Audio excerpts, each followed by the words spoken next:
This is Simon transparently awakening the heart of humanity as we see beyond the lies and open our eyes to realize This is our time to rise. So welcome to another Simon Transparently, and today we're in a beautiful cave, and I think it's the most fitting environment actually to sit with Pele, Ohad. Hey. Welcome. Thank you. So I've just met this beautiful being, having been on a retreat actually with you, 2 retreats, and we've dived into sexuality, sexual shamanism, diving deep into really the fabric of being human actually, and exploring the different aspects of ourselves, our personas, and who we are. And the reason why I wanted to grab you for this podcast is not only is it about transparency, but it's about speaking about the taboos of our society. And I think you will agree that sexuality is one of the greatest taboos of our society. So maybe just, I know you do a lot of podcasts, so I don't want to repeat stuff necessarily. People can find out about you, but maybe a little essence about what brings you here to Gozo in essence, and then we're... The goddess of life brings me to Gozo, and I'm so grateful, honestly. I am on a journey for many years to land temples and communities and places that can celebrate and practice life that has sexual shamanism involved in that, but basically that celebrate love and freedom in the deep meaning of that they come together, not on account of each other, and holding power and sovereignty and synergy.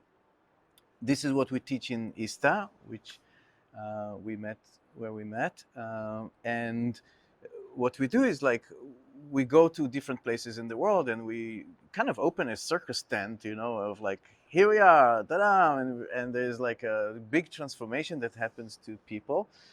But then there are tens of thousands of people that are actually experiencing new lifestyle with themselves, and then they want to practice. And how can you also live this way with people that are like-minded, like-hearted, not only for a week seminar, but actually live. So I'm on a journey of like, where do I open it? And I've been in Thailand, and I've been in Portugal, and I've been in different places, Croatia, looking for land, and something opened here in Gozo, and we're actually studying it. We're actually anchoring the temple here, the Ashram of Love in Gozo. Unbelievable, beautiful, humbling,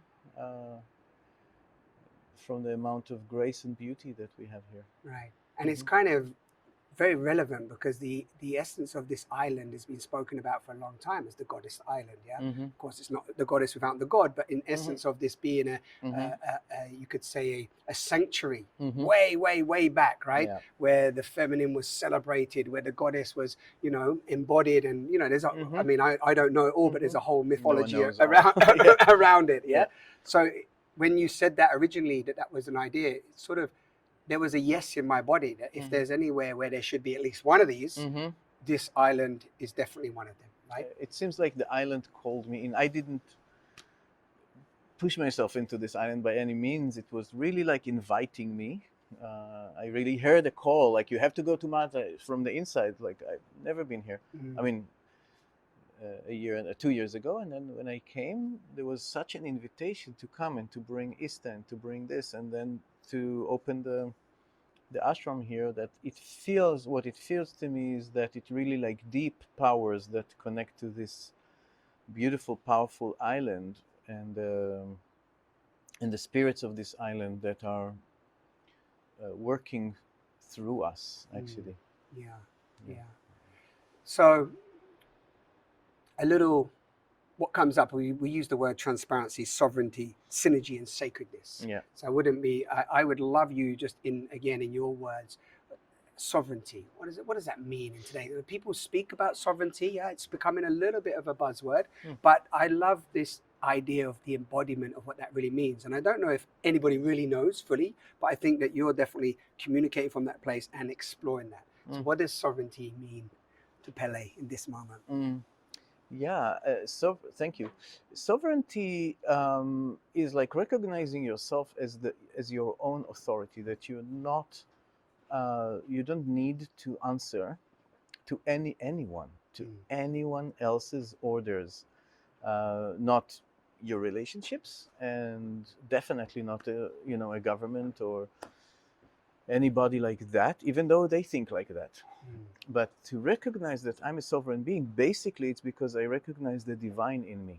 The divine in me, in you, in everybody is totally sovereign. Like the king of the universe, the queen of the universe, like this royalty that means I am not submitted to any law, I am the law. And in my understanding, love that is free from fear and contraction is the law by itself. Now the thing is that many people use sovereignty as almost like 2-year-old children when they just learn how to say no. Right. And celebrate it. Actually beautiful. It's like, your mom tells you come to shower and say no, and you're so happy about it that you can say no. Right. Which is beautiful, but it's childish. Yeah. So sovereignty without synergy is lacking. The beauty of life is when I can really drop into my sovereignty, and from a place of that, I also recognize your sovereignty. And from this place, we find a way to work together. And this is synergy. So I'm not sovereign on the account of others, but I'm sovereign with others. Yeah, so for me, the example, simple example for that is dance parties, free dance. Free dance, there's no one to tell you how to dance. And you know that you can dance anywhere you want, and like you're really free to express yourself on the floor, jumping, standing, being still, anything. This is the sovereignty. And still you take care not to step on other people's toes and not to, spin around and bump someone. Right. It's like first do no harm. It's like this idea of like you do no harm, right? You don't want to, I think, if life is a big dance, I mean, like you come to the dance, you don't come to punch people. Exactly. You come to dance together with people. And this is life. We're dancing together. So I really want you to dance the way you want. And I want to give myself the permission to dance the way I want. And let's see, sometimes we meet and we have a little dance together in life. And then we say goodbye and we dance with someone else. And it's so simple when you come to free dance, but just expand it to life itself. Yeah, which also there's a simplicity in that. And I have this lovely saying called simplicity is divinity. But for whatever reason, and we could go talk about that for hours, but the complexity of how the human psyche has become, it's like, this idea of sovereignty, synergy, and I'm going to just bring in the word while we're at it, sacredness, because what I'm hearing you as well is this idea of going into a dance and respecting. There's a reverence, right? There's a reverence for that person. As you said, you see the divinity in me, I see it in you. Instantly that changes your behavior, that changes your actions, your choices, your words even. So it's, for me, I see the simplicity when you speak it, and I hear others, I'm like, yes, but then we go out there and there's such hostility, and you know all this anyway, but there's a conflict and so on. In my tradition, I come from many years of being a rabbi in the Kabbalistic Hasidic tradition, and though I, tossed away the religious part of that, but there are pearls of wisdom, and one of them is that there was this sage that said it's not so simple to be simple, right? So yes, it's all about simplicity, but to really become simple, it takes life work to undo the knots of complications. Right. That I consider myself a much more simple person than my students, for instance, because at the beginning of the road you're so complicated, and life is complicated, and everything is. You try to work everything out. Yeah, and you try to figure it out, and more and more as I grow older a little, I see things become just simple, really simple. And it's simple, as you said, because there is divinity. It's divine, Right. and the divine is simple. It's oneness is a very simple thing. It's oneness. We're connected. We are connected, and when you feel, it's not only see. It's like when you feel the divine vibration, you become humble. And another thing that I carry from my Kabbalistic tradition is really appreciating humbleness. And humbleness is so misunderstood in our society because people, it's not humbling, it's not like humiliating anyone or putting anyone down. It's just like seeing things in a simple way, actually. That the rock says, I'm a rock, and I'm not the sun, and I'm not a cloud. And the clouds are amazing, and they are not rocks. So I can say, simply, I am me, and I have what I can give to this reality, and you have other stuff to give. I'm not trying to be you, you're not trying to be me. Like accepting the divine order and also accepting the uniqueness that we're interconnected, but within that we have this uniqueness of each of us that we can also allow. Yeah, and then this is being humble. Basically, being humble is seeing things as they are. And again, there's a great wisdom in this. It's like, it might sound, for people listening, they might be like, oh yeah, that sounds easy, but as we know, there's a lot of turbulence, there's a lot of belief structures, there's a lot of conditioning which you explore deeply, and especially when we go into sexuality and death. I mean, just for everybody listening, one aspect of level 2 is we dive into, let's say, the underworld. Let's call it the underworld. That's what it is, right? We dive into the underworld. We dive into death. We look at death, another great taboo of our time, and we really look at some of the misconceptions around actually darkness and light and so on, right? Yeah, well, yes, and it takes a week-long journey, so we can't actually summarize it. We're not going to, exactly. And also it takes I would even go as far as take longer than that week journey, but that week journey sets the precedent for a deeper exploration, right? But the reason why I bring that up is that I want you to speak to this maybe, is that it does feel for me that there is a level of initiation and there's a level of work that an individual has to do. There's that deeper knowing that we're all complete, whole, and there's that divinity. But then for whatever reason, through the conditioning, there's something that has to be looked at to go, oh, actually, I've been maybe upholding a whole set of beliefs that maybe were not fully true, right? Oh, completely. Yeah? That's why, what I spoke about, to become simple, you need to undo the knots. And you need to unlearn a lot of the path, in my eyes, actually unlearning. Unlearning of conditioning and repression that is put upon us. Right. And yes, sex and death are the great taboos. And the interesting thing is that sex is what brings you into this world. Sex is the door out. So it's like we live in a society that says like, hi, welcome, forget how you came in, let's not talk about the way out, and be busy here. Right. And then people are afraid of the entrance and are afraid of the exit. Beautiful. So what I actually love to do is, and this is a lot of the tantric ancient ways, let's look actually directly at that.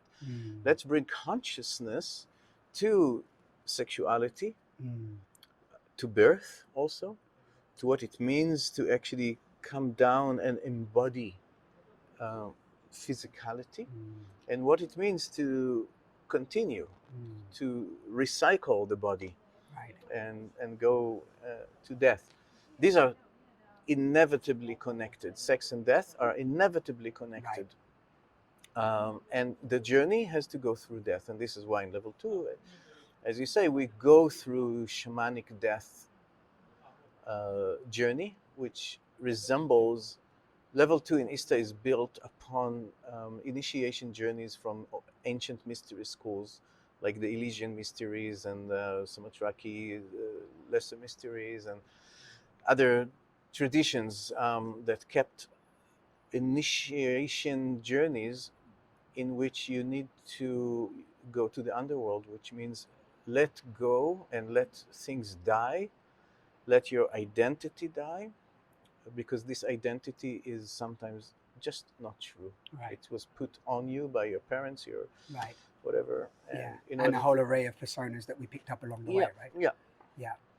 So we look at them and we look at, and actually that brings me in beautifully, because what we're seeing in the world, and one of the things that inspired me about you and the way that you, Dawn, and Raphael delivered the 2-week experience for us was, and maybe this is maybe my little projection because this is where I'm at as well. Is like I really have a big, strong vision of a civilization that is functioning from this foundation, right? Well, we're and, together in that. I'm a raging, people say sometimes, Simon, you're a raging optimist and so on. But I feel that the more that we look at this, and yeah, it's complex, but actually if we look at that as opposed to looking out and saying, you must change the government, change this, you all must change, as opposed to like, hey, what can I do right now to really shift? Yeah, I think it's we were speaking this for years, but now we live it. Everybody, it's the end of 2020 now when we're Right. talking, and the old civilization is crumbling. Right. We are sitting in the time where we see the old structures, and they're trying to make themselves stronger and to control even more, because this is of Holding course, on. yeah, hold on to what they know, and it's pathetic. Yeah. But you can have compassion to that. The old society is crumbling. The old civilization. We live in the end of the old civilization. We are also the dawn of a new civilization. Beautiful. And this is what I dedicate my life to. I'm not fighting the government. They're falling. They don't need me to fall. I'm really not going to, a lot of political protesting, and it's like they're gonna fall. They're gonna fall like big, giant statues. Right. Because the foundation is weak. It's crumbled. Yeah. It's not there. It can't hold up. Yeah, it's already falling. Yes. It just like takes the time. What we need to do is help those souls that came to the world and are willing and sometimes are desperate to find their peers and to find places that can allow them to be what they are and not be pushed to become some whatever, lawyer, doctor, engineer, but actually to be who they are and create a new civilization. And the new civilization that is coming, I'll say it in the most cheesy, hippie words, it's a civilization of love. Yes. That love is at the core of this civilization. We know how love is important is even a small word for any human being to grow. A lot of the wounds that we actually see in society are caused by people who basically suffered the lack of love. Right. A lot of those generals and the tyrants that are running our world are actually miserable children. Right. Yeah, you can see that. You can feel it. When you really look, at the energy field, you tune into what's actually going on. I mean, again, if you sat with many of them and looked at their, as you said, their entrant point in as well. I love how you described that with the birth, right? You're coming into this canal and then coming into this. And in the first several years will probably have been very, very traumatic and unloved. Yeah. And then they need to prove themselves that they're big, that they're strong, and they unfortunately, these are the conditions that they find how to express themselves. But we're building a new civilization, and honestly, this is much more important for me to talk about. Exactly. And it has to do with recognizing sexuality as life force. Yes. It's not about sexuality, and that's what many people sometimes don't understand. My work is not about sexuality. I see sexuality as a gate, as a beautiful portal. But actually, common society never pass through the gate.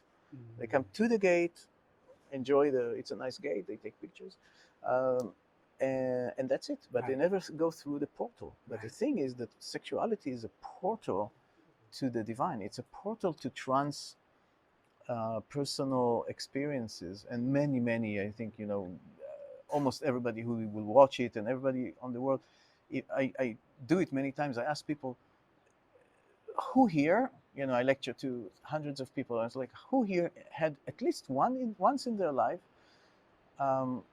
some kind of mystical experience through sex? It can be sex with your partner, with yourself, it doesn't matter. And I would say 90% of the people usually raise their hand. At least once they had something that they don't have words to describe. Yes. And this is what's important, because sexuality is a gateway. Now, until you master this gateway, you'll always be eaten by the dragons. It's like a gateway that has, dragons on the side and monsters and shadows. So unless we look at those monsters in the eyes, unless we befriend those dragons and know how to walk with power through this path, we will never pass through the portal. Right. So then we're always on the outside. And I love how you describe that. And again, not going into details, but there's that element of reconnecting to the dragon inside of us, which often we're really scared of we run away from because we think, oh my God, it's a scary dragon. When actually that also is there to support us if we're willing to go and face it, right? Which is what you said. The dragon is a symbol, but in my understanding, we have, the simple way to describe the human brain is that you have the cortex and the neocortex, and underneath that there's the limbic brain, which all mammals have, and have also interpersonal connections and emotions. And underneath it is what they call the reptilian brain, which reptiles have, and mammals and us. So the reptilian brain is the dragon brain. And this is like very primal, instinctual. It's the one that takes care, thank God, of that your heart will beat. The neocortex can never do that, but it's so primal that we're afraid. And there's such a division and fear of the mind, which is in the neocortex, from the deep parts of the brain that move this body and are responsible for the urges and the instincts, including the sexual urge. Right. So most religions try to repress, suppress, and control. Of course. And what I've seen is that, it never helps. It never succeeds. And I've been in religious institutes for decades, not only Jewish, but also in touch with Christians and Muslims and Buddhists, and it never works. Underneath the surface, there's always just like the sexuality is in the shadows, and actually doing worse when it's there, which we also see coming to light more than ever before. Exactly.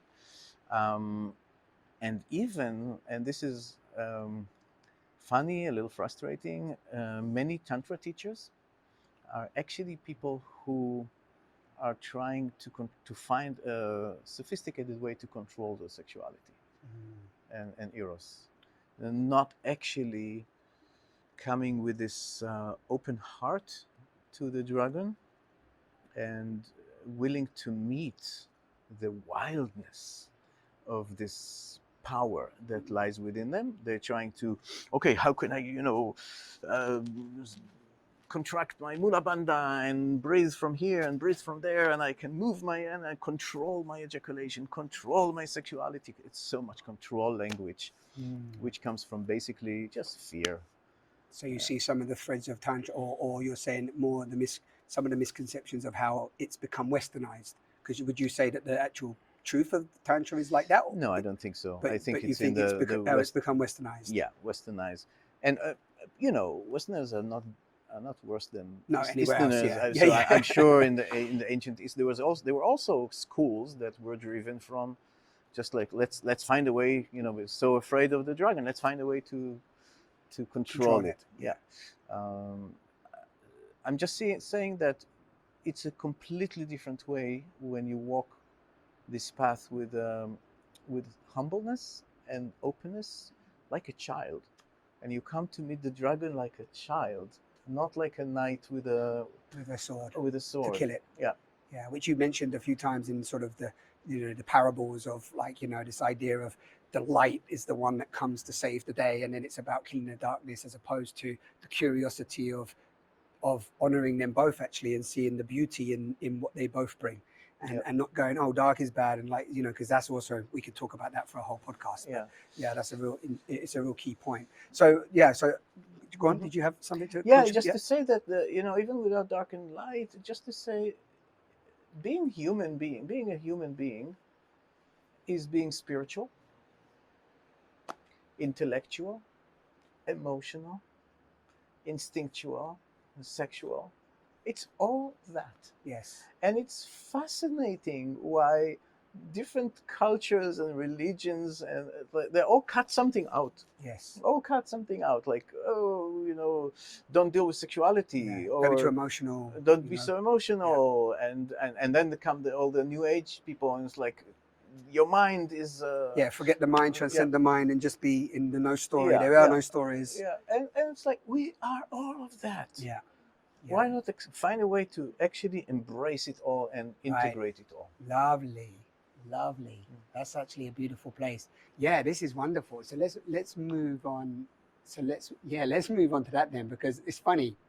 I'm just going to share. I've been recording conversations for many years, right, under another name, and I just started this new podcast, which is what I've got you on, called Simon Transparently. And the funny thing is, of course, not planned, but every time I have this conversation with different people, at the moment, what you just beautifully brought it all around to, is it keeps coming back to this idea of wholeness, this idea of embracing it all. It seems like it's, for me anyway, definitely in my dialogues, it seems like this is a theme that's moving through again, where, in terms of what you said, this birthing of a new civilization, which is actually, embracing it all, as you just said, honoring it all, seeing that we are it all, because you hear many spiritual talks about that, right? You are all it ever was, all it ever is. You have all this stuff, but sometimes they can be so conceptual that the idea of embodying that and embracing that, we don't even have the tools or we have no reference of that. I don't know if you want to speak to that a little bit, like even the reference point of going, I am it all, and I can be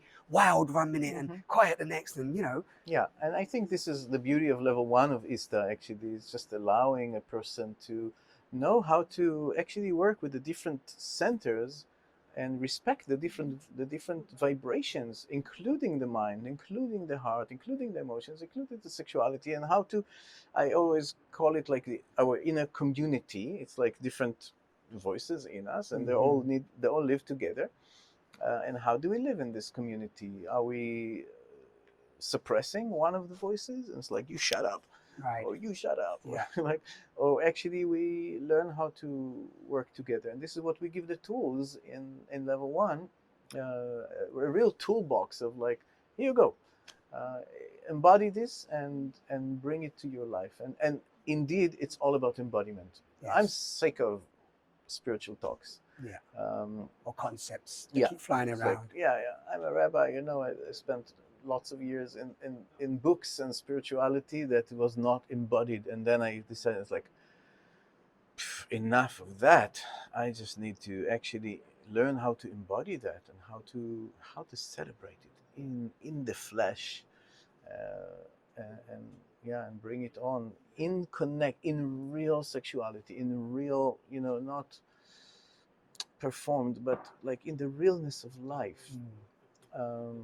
And then it also includes community life, and it includes our non-monogamous nature, which we are not monogamous in our nature, but the structures of society that we live in pushed us all into those little boxes. Right. And people are not happy, but they don't know why. Right, I read that book.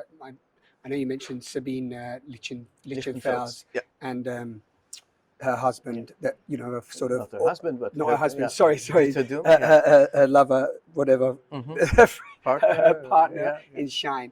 And I've been reading that book, and they knew each other.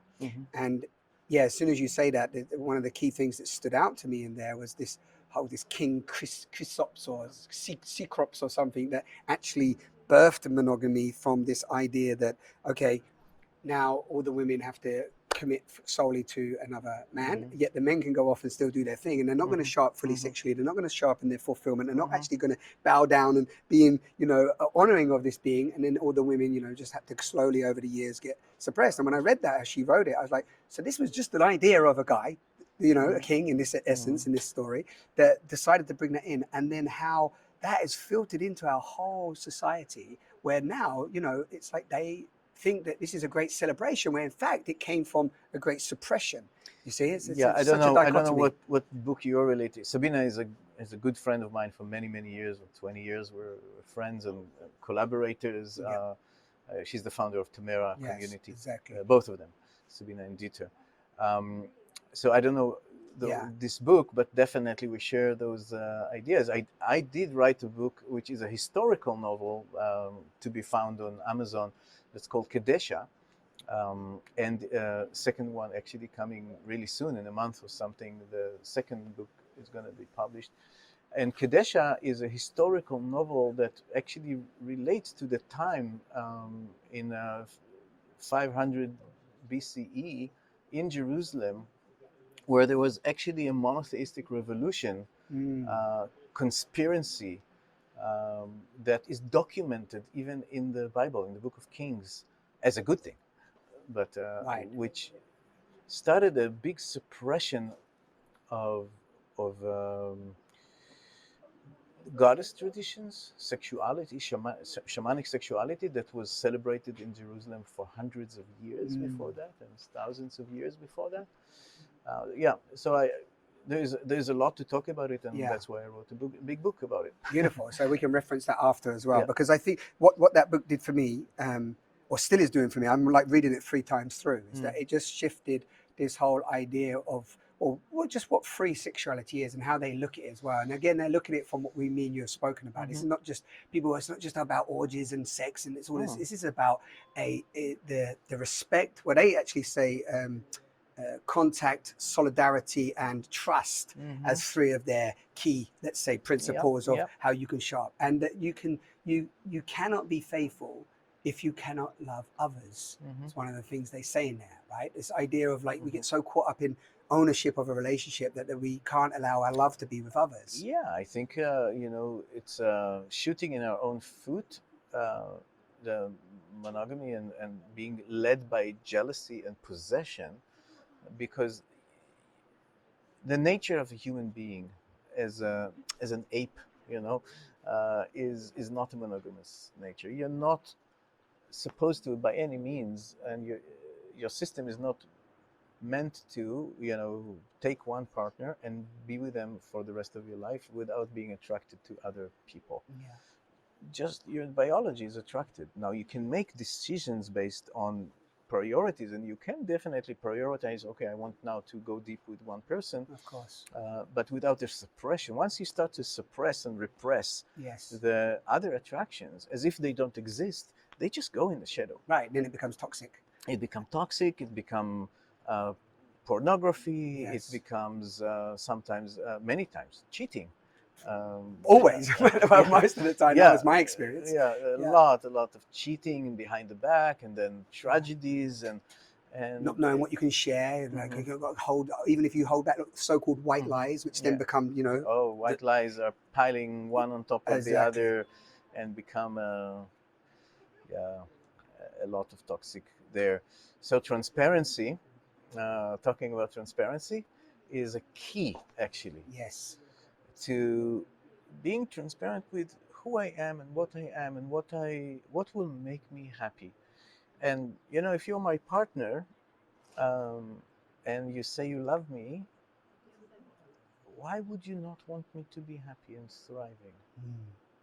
It's a puzzling question that I ask people who say, but I love him.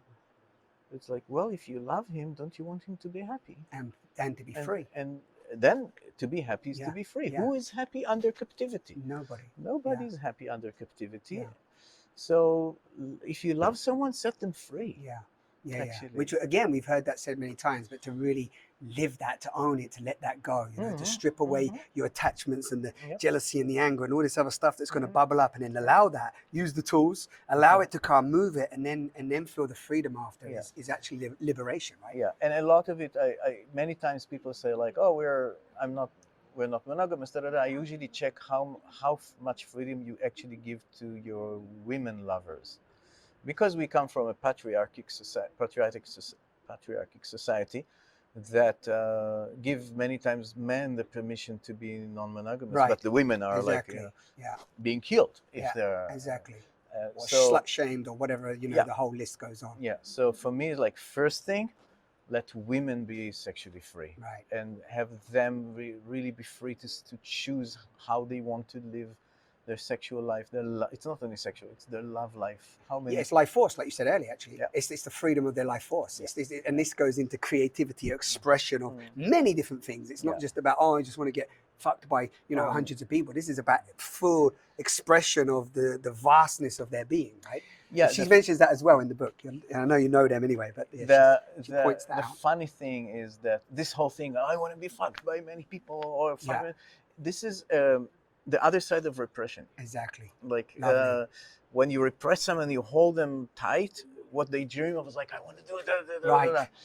But that's a rebellious reaction to the repression. Once you actually introduce freedom, and the person starts like, okay, what do I really want to do? So maybe at the beginning you need to go and fuck many people and have your orgies, whatever it is.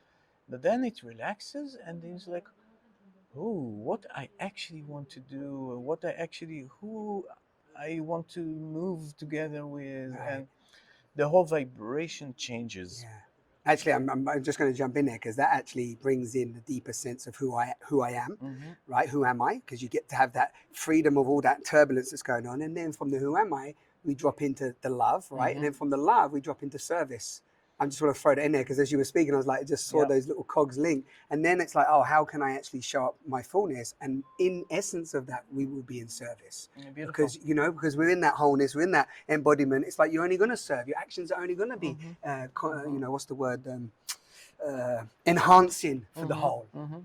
And being in service is also being in service for the community. Yes. And when I say community, it's not only human beings; it's also plants and animals. And we as humans, we derive pleasure from being of service when it comes from our freedom. Yeah. It's like when someone is free, it's like, okay, I want to eat what I need to eat, I want to sleep what I need to sleep, and then it's like, what can I serve? What can I give? What can I give? Exactly. And the same would be in relationships and to your children and to the environment. And this is inherent part of the new civilization. It's based on love and freedom, and it's coming from service. Actually, beautiful. That's actually a super. I mean, I have some other questions, but I'm also mindful. That's a beautiful place to end. Wow. Thank you, everybody. If you've been watching this, listening to this, we're totally free flowing in this cave with this beautiful man I had. This wonderful group that have been quiet for us over there. Thank you so much for allowing us to complete this. I don't know if you heard anything. Maybe you got inspired in some way. Maybe not. Who knows? Good pizza. They have good pizza. You can watch it after. Enjoy your pizza. So yeah, thank you everyone for watching. We just spontaneously came to this cave today, and there's I'm gonna grab Pele another time because I wanted to cover some other topics, but I hope you can get an essence of what we're pointing to around this. Again, sovereignty, synergy, sacredness, this transparency, this like really taking responsibility for ourselves, full responsibility, which is the ability to respond, right? Really, that's what we got to look at. And then how can we show up in the world and be the change? Not, I know Gandhi, again, spiritual concepts, be the change you want to see in the world, but not just as a damn concept or a meme or some beautiful quote that we share on social media. How are you being the change? And if we start from that place when we wake up in the morning, boom, we start to contribute to a new civilization. And I love waking up in Gozo. So thank you. Thank you, Simon. Yeah, for sitting with me today. And thank you to beautiful Dawn for being our co-pilot in this. And thank you everybody for tuning in. Thank you, Dara. Yeah, thank you, Dara. This is our time to rise.